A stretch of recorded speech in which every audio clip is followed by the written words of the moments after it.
Radio Kantipur, radio राष्ट्रको। सिन्धुपाल्चोकको मेलम्ची क्षेत्रमा पटक पटक बाढी आउनुमा वर्षालाई मात्र कारक मान्न नसकिने विज्ञहरूको निष्कर्ष। जमिन नै सोहोरिएर बग्नुको अनेकौं कारण रहेको भन्दै थप सचेतना अपनाउन सुझाव। एमाले वरिष्ठ नेता नेपालको अलमलका कारण मन्त्री परिषद विस्तारमा ढिलाइ। लुम्बिनी प्रदेशमा शुरू भएको सत्ता परिवर्तनको खेल अदालतको आदेशमा अल्झियो।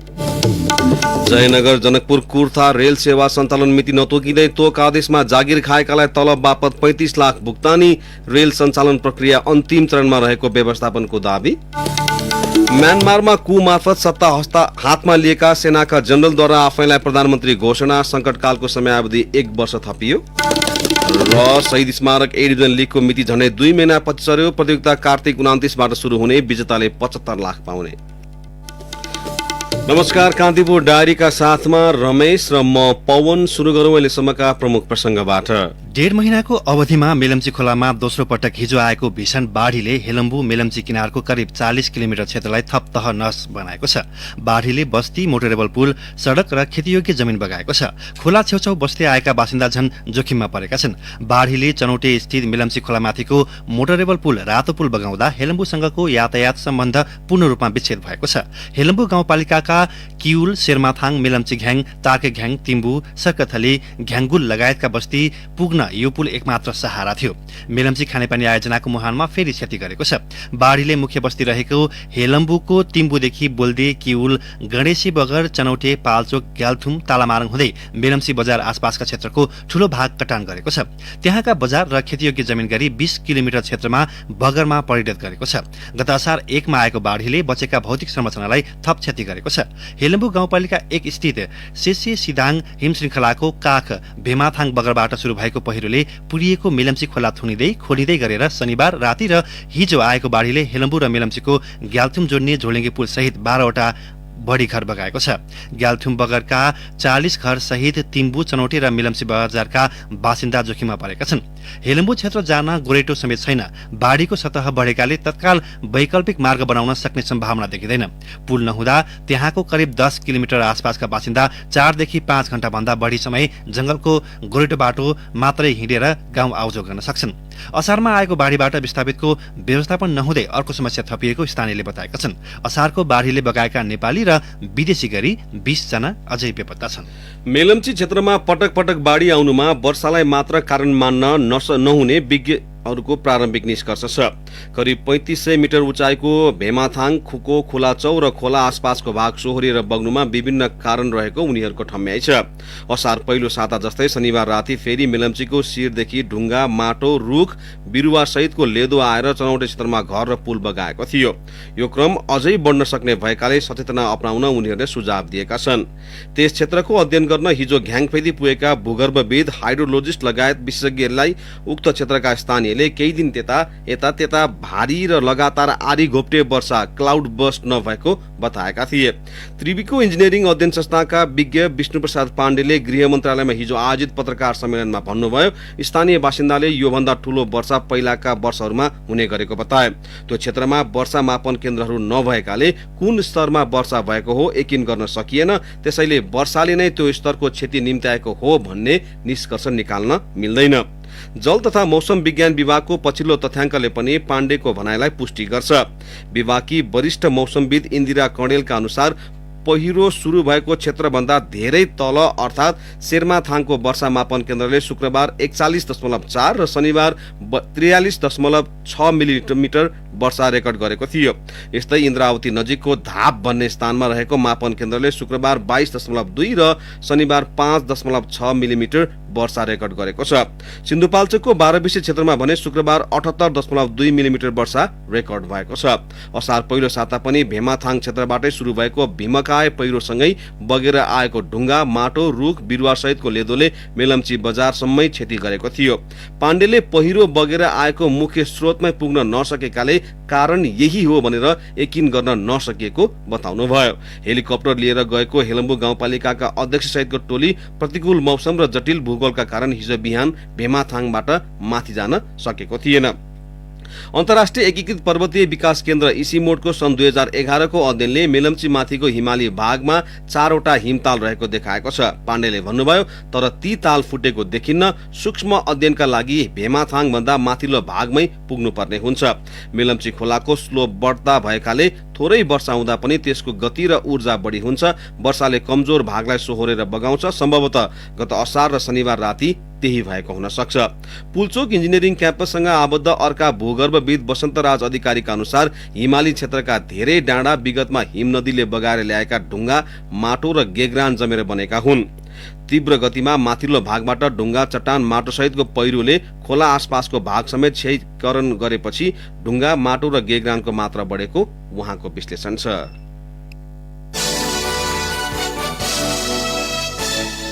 एमालेका वरिष्ठ नेता माधव कुमार नेपालको व्यवहार सत्तापक्षसँग मिल्छ, तर कानूनी हैसियत उनी विपक्ष दलका नेता हुन्।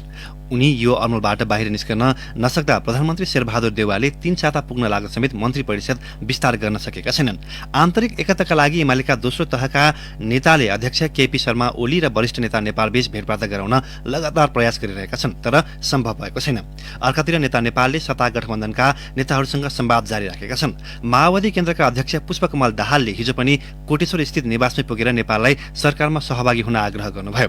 सर्वोच्चले गत असार 28 मा देउवालाई नियुक्ति गर्न परमादेश गरेपछि दाहाल र नेपालबीच भएको यो 7औं भेटवार्ता हो। त्यसयता भएका सत्ता गठबन्धनका 5 मध्ये 2 बैठकमा नेपाल आफै सहभागी हुनुभयो। 2वटा बैठकमा उहाँले प्रतिनिधि पठाउनुभयो। एमाले प्रमुख प्रतिपक्षी दलको हैसियतमा पुगे लगत्तै नेपालले आफू गठबन्धनबाट बाहिरिएको बताउनु भएको थियो। तर नेपाल सहित 22 सांसदले साउन 3 मा प्रधानमन्त्री देउवालाई संसदमा विश्वासको मत दिएका थिए। त्यसयता नेपाल पक्ष पनि सरकारमा जाने चर्चा छ। प्रधानमन्त्री देउवाले नेपाल निवासमै पुगेर सरकारमा सहभागी हुन आग्रह गरिसक्नु भएको छ। आफ्नै समूहमा देखिएको मतभेदका कारण नेपालले सरकारमा सहभागी हुने विषयमा निर्णय लिन सक्नु भएको छैन। स्रोतका अनुसार नेपालले सरकारमा 3 जनालाई पठाउने वचन प्रधानमन्त्री देउवा र माओवादी केन्द्रका अध्यक्ष दाहाललाई दिनुभएको थियो।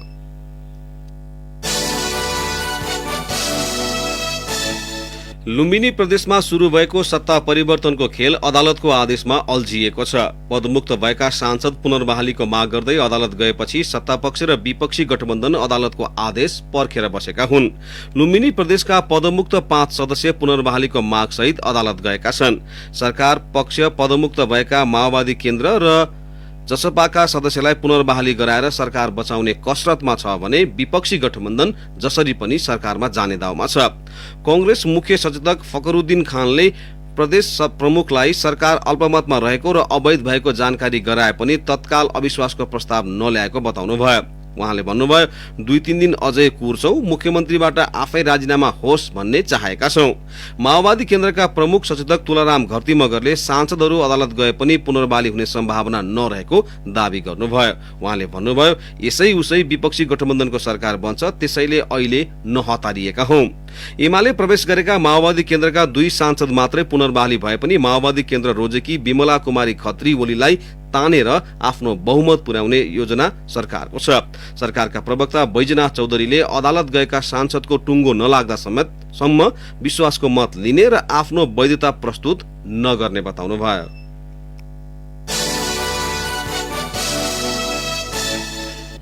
जयनगर जनकपुर कुर्था रेल सेवा कहिलेदेखि सञ्चालन हुन्छ टुङ्गो छैन। तर नेपाल रेलवे कम्पनीका महाप्रबन्धक गुरूप्रसाद भट्टराईको तोक आदेशमा भर्ना भएका 200 भन्दा बढी कर्मचारीलाई तलब भत्ताका लागि करिब 35 लाख रुपियाँ भुक्तानी दिइसकेको पाइएको छ।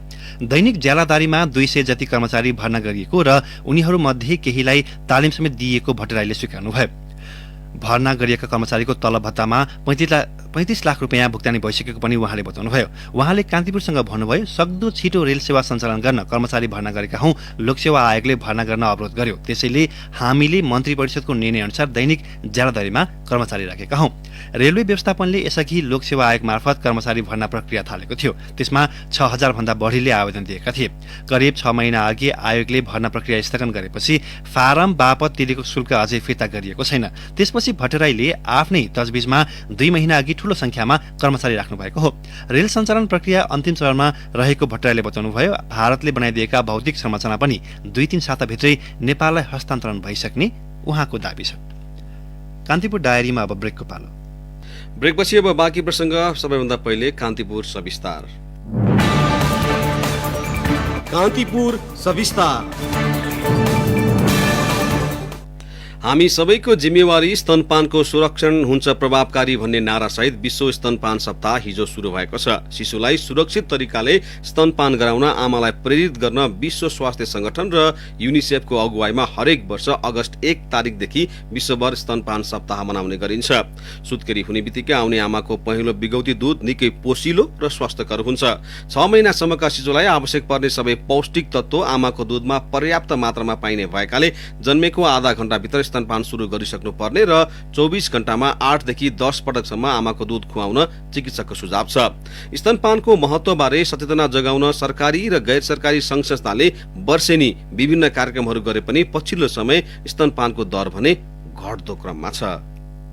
पहिलो बच्चाले त खाँदै खाएन, आउँदै आएन दुधै। अहिले दोस्रो बाबुले चाहिँ 6 महिनासम्म चाहिँ मैले मजाले नै खुवाएँ, तर त्यसपछि चाहिँ आफै खानै छोड्यो। अहिले चाहिँ दुध आउँदैन। पहिलो सन्तानलाई दुध खुवाउन नपाएको तथा दोस्रो सन्तानलाई दुध नपुग्ने समस्याको भुक्तभोगी हुन् रूपन्देहीकी यी महिला। आमाहरूको दुध नआउने समस्याबारे रूपन्देहीकै अर्की आमा भन्छन्, हामीले पोसिलो खाना खाएको अवस्थामा चाहिँ दुध धेरै आउने र हामीले जब खाना खाँदैनौँ, हामी भोकाएको अवस्थामा हुन्छ, त्यो अवस्थामा चाहिँ दुध पनि एकदमै कम अवस्थामा आउँछ र मैले जब खाना खान्छु म फेरि बढी अगाएको हुन्छु, त्यो अवस्थामा चाहिँ मेरो दुध पनि बढी आउँछ र मेरो बच्चा पनि अगाउँछ। विश्वभर पर्याप्त स्तनपान गर्न नपाएर 8,20,000 शिशुको हरेक वर्ष मृत्यु हुने गरेको तथ्याङ्क छ। 2 वर्षसम्मको शिशुलाई पर्याप्त दुध खुवाउनु पर्छ भनेर जनचेतना बढाउन अनेक प्रयास गरिए पनि स्तनपान गराउनेको संख्या घट्दो क्रममा छ। सन् 1996 मा नेपालमा स्तनपान गराउनेको संख्या 75% थियो। 20 वर्षपछि सन् 2016 मा आइपुग्दा सो दर 66% मा झरेको छ। तर सन् 2030 सम्म 90% पुर्याउने सरकारी लक्ष्य र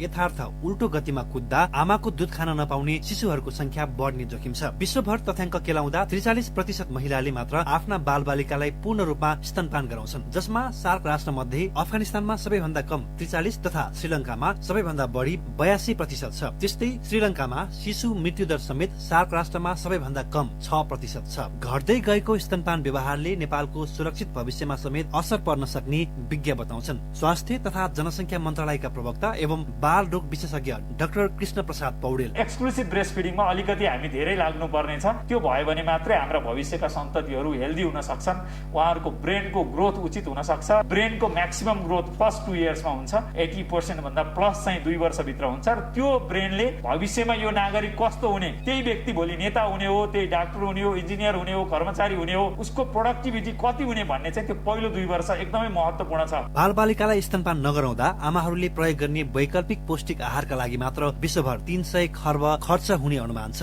आमाको दूध प्रतिस्थापन गर्ने वस्तु खरिदका लागि सन् 2014 मा 45 खर्ब रहेकामा सन् 2019 मा पुग्दा 72 खर्बमा पुगेको छ। कामकाजी भएकै कारण कतिपय महिलाले शिशुलाई दुध खुवाउन नपाएको बताएका छन्। तर नेपालमै 98 दिनसम्म शिशु स्याहारका लागि बिदा पाइने कानूनी व्यवस्था छ। त्यस्तै पछिल्लो समय कोरोना संक्रमण भएका कारण आफूले दुध खुवाउन नपाएको आमाहरूको गुनासो बीच सावधानी अपनाएरै भए पनि अघि बढ्नुपर्ने डाक्टर पौडेल बताउँछन्। कोभिडको कारणले स्तनपान गराउनु नपर्ने कारण छैन। जसरी हामी एचआईभी भए पनि कन्टिन्यू गर्न भन्छौँ, कोभिड भए पनि कन्टिन्यू गर्न मिल्छ। मास्क लगाउन सकिन्छ, सेनिटाइजर प्रयोग गर्न सकिन्छ। तर कोभिड भएको आमाले पनि उहाँको स्वास्थ्य अवस्था अब आइसियुमै बस्नुपर्ने अवस्था छ भने द्याट इज एन एक्सेप्सन, तर उहाँले पनि स्तनपान गराउन सक्नुहुन्छ। शिशुको जन्म पश्चात मात्र स्तनपान सुरु हुने भए पनि गर्भावस्थादेखि नै सोको पर्याप्त तयारी गर्नुपर्ने स्वास्थ्य सेवा विभाग अन्तर्गतको नर्सिङ तथा सामाजिक सुरक्षा महाशाखाकी निर्देशक रोशनी तुइती बताउँछिन्। गर्भावस्थाको जाँचको बेलामा तपाईको दुधको अवस्था के छ, मुन्टोको अवस्था के छ भने सबै चेक जाँच गरेको हुन्छ र यदि मुन्टो फ्ल्याट छ भने अथवा चाहिँ भित्र छिरेको छ भने चाहिँ नरम चिजले हातमा लिएर र स्तनलाई चाहिँ राम्रोसँग मसाज गरेर मुन्टोलाई चाहिँ बिस्तारै बाहिर निकाल्नु। त्यो एक दिनलाई चाहिँ निस्किँदैन। जो अहिले गर्भवती हुनुहुन्छ तपाईहरुले आफ्नो स्तन चाहिँ चेक गर्नुस्। यदि स्तन सानो छ, भित्र परेको छ र मेन चाहिँ मुन्टो चाहिँ भित्र छिरेको छ भने त्यसलाई चाहिँ दिनदिनै चाहिँ बिस्तारै निकाल्ने गर्नुस्। र अर्को त्यो मुन्टोमा चाहिँ त्यहाँ फोरहरुले ट्याप्पो बन्द भएको हुन्छ, त्यो फोरहरु पनि निकाल्नु पर्ने हुन्छ। आमाको दुधमा पाइने रोगसँग लड्ने प्रतिरोधात्मक तत्व बट्टाको दुधमा नपाइने भएकाले बट्टाको दुध सेवन गर्ने शिशुहरूमा रोगसँग लड्ने क्षमताको कमी हुँदै भविष्यमा कुपोषित मात्र नभएर मोटोपन, मधुमेह लगायतका रोगहरू लाग्न सक्ने अध्ययनले देखाएको छ। साथै बट्टाको दुध सेवन गर्ने शिशु भन्दा स्तनपान गर्ने शिशुको बौद्धिक शक्तिको बालबालिकाको विकास राम्रो भएको पाइन्छ। नेपालमा 5 वर्ष मुनिका 36% बालबालिकाहरू पुटकोपना, 10% ख्याउटीपना, 27% कम तौल र 53% रक्त अल्पताबाट ग्रसित रहेको जनसांख्यिक तथा स्वास्थ्य सर्वेक्षणले देखाएको छ। यसर्थ बच्चा मोटो वा दुब्लो हुनेसँग सरोकार नराखी पर्याप्त स्तनपान गराउन सबै आमाहरूले ध्यान दिनु जरुरी छ। रेडियो कान्तिपुरका लागि रूपन्देहीबाट सञ्जु पौडेलको सहयोगमा रमेश दुलाल। कान्तिपुर सविस्तार। आमाहरूले दान गर्ने दूध सुरक्षित रूपमा राखेर शिशुलाई खुवाउन मिल्ने गरी थापाथली स्थित परोपकार प्रसुति तथा स्त्रीरोग अस्पतालमा ह्युमन मिल्क बैंक स्थापना गर्न लागि छ। अस्पतालकी निर्देशक डाक्टर संगीता मिश्रको अनुसार 3 महिनाभित्र सो बैंक सञ्चालनमा आउनेछ। उहाँले भन्नुभयो, मुलुकमा अझैसम्म ह्युमन मिल्क बैंक नहुनु धेरै दुःखद स्थिति हो। हामी अस्पतालमा स्थापना गर्दैछौँ। मिल्क बैंकले आकस्मिक रूपमा स्थितिमा शिशुहरूलाई आमाको दूध सुनिश्चित गर्नेछ।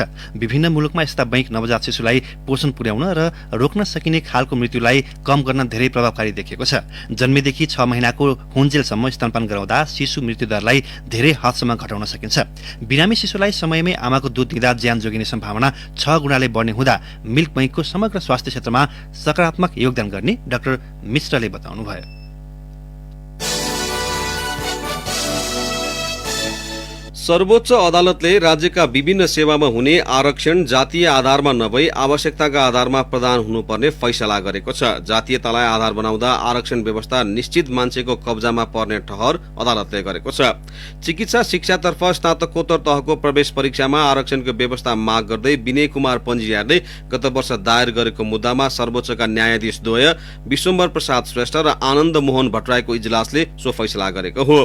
चिकित्सा शिक्षातर्फको स्नातक तहमा आरक्षणको व्यवस्था गरिएको उल्लेख गर्दै फैसलामा स्नातकोत्तर तहमा पनि त्यस्तो व्यवस्था गर्दा चिकित्सा शिक्षाको गुणस्तरमा प्रतिकूल असर पर्ने जनाइएको छ। सर्वोच्चले आरक्षण सम्बन्धी नीति र कानून पुनरावलोकन गर्दा फैसलामा उल्लेख गरिएका कुरालाई मनन गर्न पनि सरकारवाला निकायलाई निर्देशनात्मक आदेश दिएको छ। सर्वोच्चले गत पुस 1 मा गरेको फैसलाको पूर्ण पाठ हिजो सार्वजनिक भएको हो। भविष्यमा कानून निर्माण गर्दा यो फैसलालाई आधार मानेर बनाउनु पर्ने हुन्छ।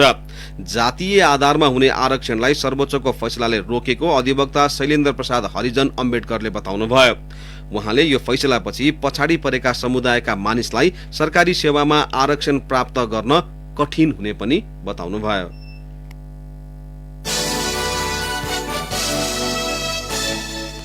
पोखराका 5 प्राकृतिक सम्पदा लामो समयका लागि निजी क्षेत्रलाई सुम्पने महानगरको निर्णय बदलको माग गर्दै उच्च अदालत पोखरामा हिजो रिट दायर भएको छ।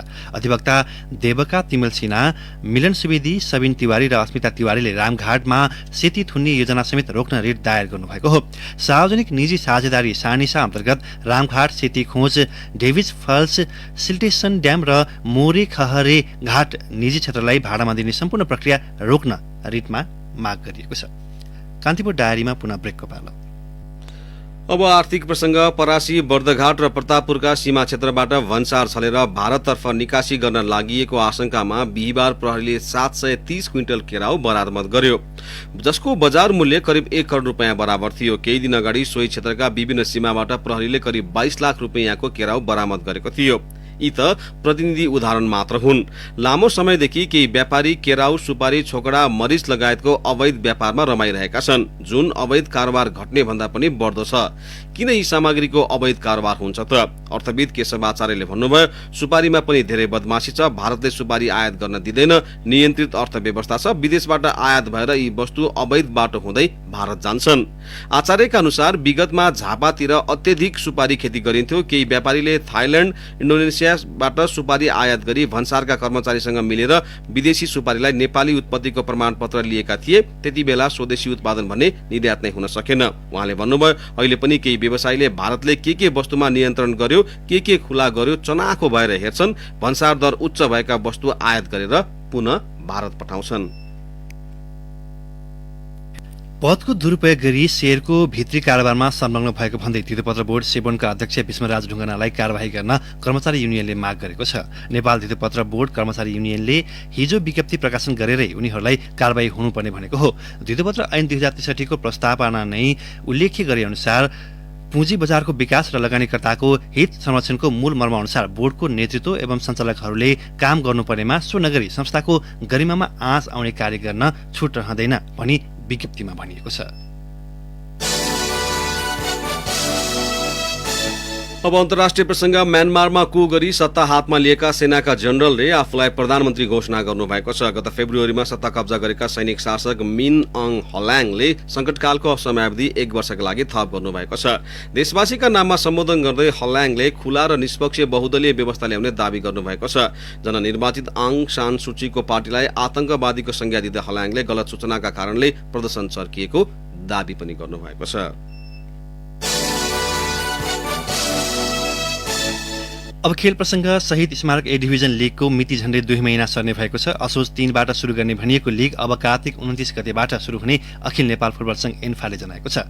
साफ च्याम्पियनशिप अक्टोबरको पहिलो साता आयोजना हुने भएकाले लीगको मिति सारिएको एन्फाले जनाएको छ। एन्फा र सहभागी 14 क्लबका प्रतिनिधिबीच हिजो भएको छलफलमा यस्तो सहमति भएको हो। यसपटक लीगको पुरस्कार राशिमा पनि वृद्धि गरेको छ। लीग विजेताले 75 लाख रुपियाँ पाउनेछन्। यो गत वर्षभन्दा 25 लाख रुपियाँले बढी हो।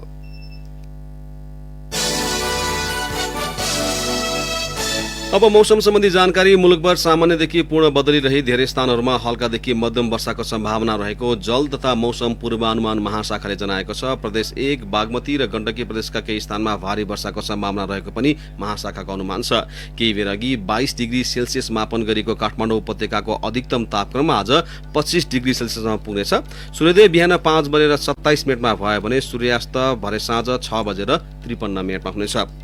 अवस्था साथीहरूलाई कान्तिपुर डायरी समाप्त हुन्छ। बिहान 8 बजे इकोनोमिक्स एन्ड डेभलपमेन्ट डायरीका साथ आउने नै छौँ। तबसम्मका लागि रमेश र पवनलाई आज्ञा दिनुहोस्। नमस्कार।